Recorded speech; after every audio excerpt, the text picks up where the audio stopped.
aynan shu insonni saodatga boshlash uchun, zararni undan daf qilish uchun Alloh taolo dinini yuborgan.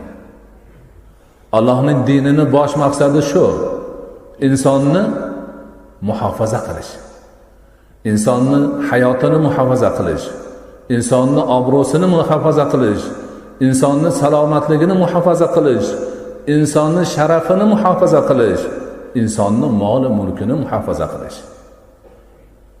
Mana shu buyuk 5 maqsad insonga saodat beradi.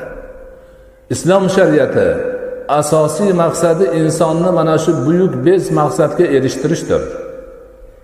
Inson ana shu maqsadga erishish uchun mana shariatimizni o'rgansin.